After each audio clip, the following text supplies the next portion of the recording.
King Henry III of England reigned from 1216 to 1272. His reign, which lasted a remarkable 56 years, was one of great significance in the history of English monarchy. Henry's reign began when he was just 9 years old, following the death of his father, King John, in 1216, and his childhood was marked by the turbulence of civil war and rebellion.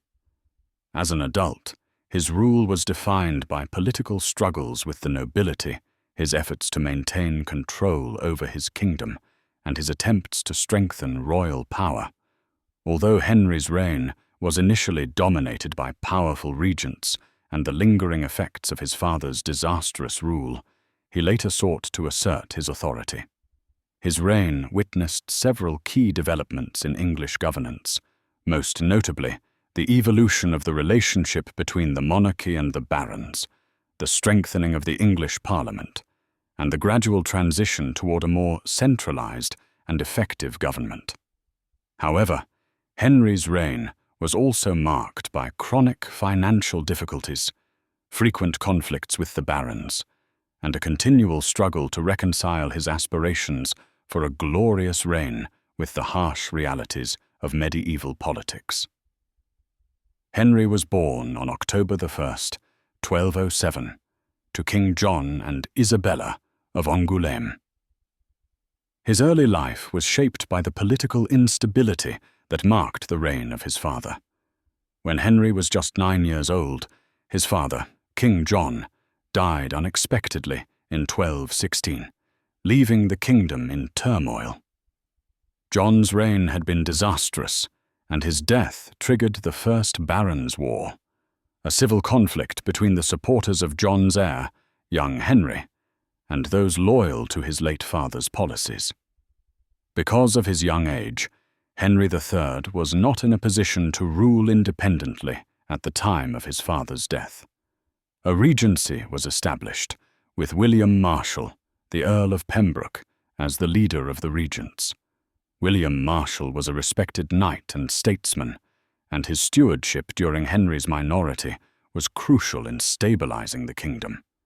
Under Marshal's guidance, Henry was crowned king on October 28, 1216, in a ceremony that symbolized the continuation of the Plantagenet dynasty, despite the challenges that lay ahead.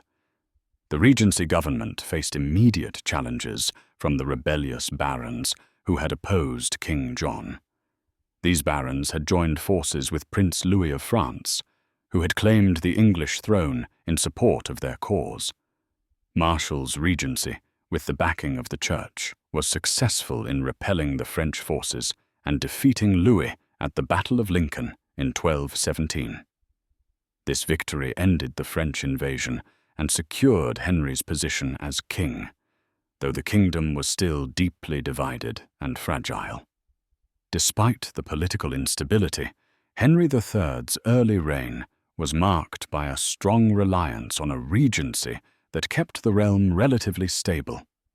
However, as Henry grew older, his desire to exercise direct control over the kingdom would bring him into conflict with the barons and other political factions. After the death of William Marshal in 1219, Henry began to assume a more active role in governance, although he was still a young king. As he matured, Henry began to assert his authority more forcefully, often in ways that alienated his barons and led to friction between the crown and the nobility. One of the first challenges he faced as a young king was the persistent issue of royal finances. King John's reign had left the royal treasury depleted, and Henry struggled to raise funds through traditional means, such as taxation and the granting of land. The early part of Henry's reign was also marked by a series of royal initiatives aimed at consolidating royal control and asserting the authority of the monarchy. One key element of Henry's rule was his focus on patronage, particularly his patronage of the church and the building of the new Westminster Abbey, a grand and symbolic act that demonstrated the king's piety and commitment to the church.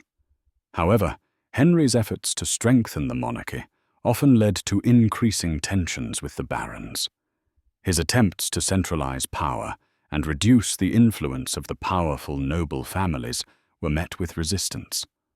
One of the key sources of tension was the king's growing reliance on foreign advisors, particularly those from his native France, which further alienated the English barons. As Henry's reign progressed, the tension between the king and his barons only increased. The barons resented the king's autocratic style of rule and his insistence on granting lands and privileges to his foreign supporters. Moreover, Henry's inability to effectively address the financial difficulties facing the crown led to widespread discontent among the barons, who began to push back against royal authority. The tensions between Henry III and the barons reached a boiling point in the 1250s when the king's rule became increasingly unpopular. The situation was exacerbated by Henry's continued attempts to impose heavy taxes to fund military campaigns in France, as well as his growing reliance on foreign advisors and his perceived inability to govern effectively.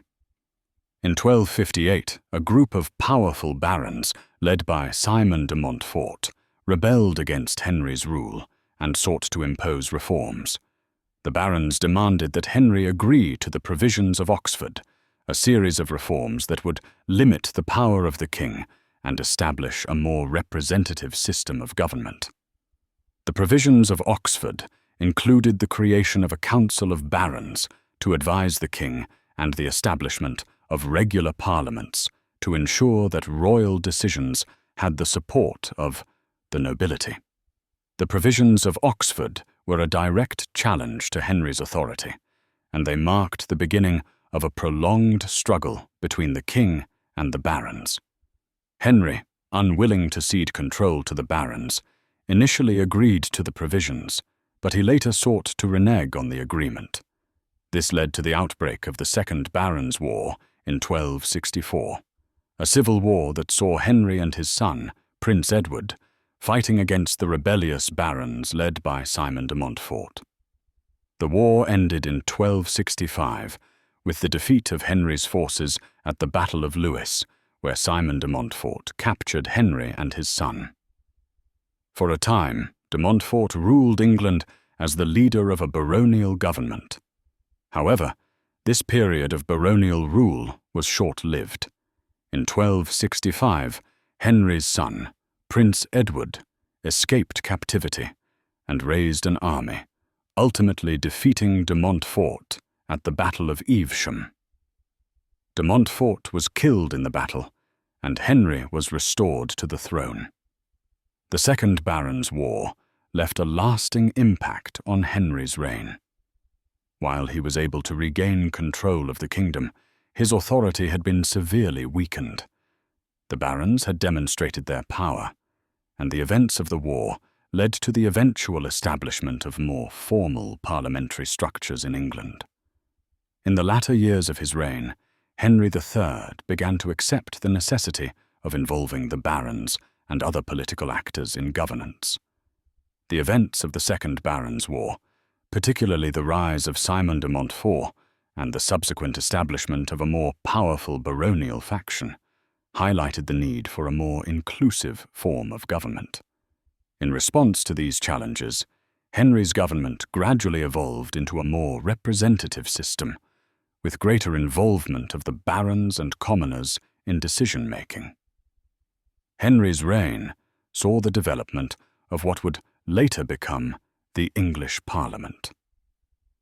While the institution would not yet resemble the modern parliamentary system, the 1260s and 1270s marked an important shift in English governance.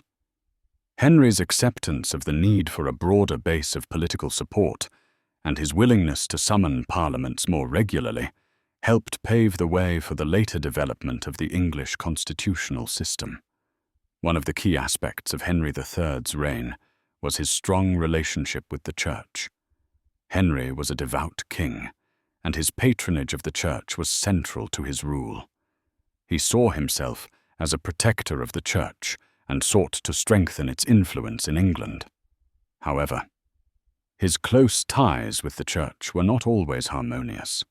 Tensions occasionally arose between the monarchy and the church, particularly when royal prerogatives clashed with papal authority. One of the most significant events in Henry's relationship with the church was his dispute with Pope Gregory IX over the appointment of bishops. Henry's conflicts with the papacy were often resolved through negotiation and compromise, but his reliance on the church and the pope remained an important feature of his reign. King Henry III of England ruled for an extraordinary 56 years, a reign that was marked by both triumphs and failures. While his early years were dominated by the authority of regents, his later reign was characterized by a series of conflicts with his barons, the Provisions of Oxford, and the Second Barons' War. Henry's reign saw the development of English parliamentary institutions and a gradual shift in the balance of power between the monarchy and the barons.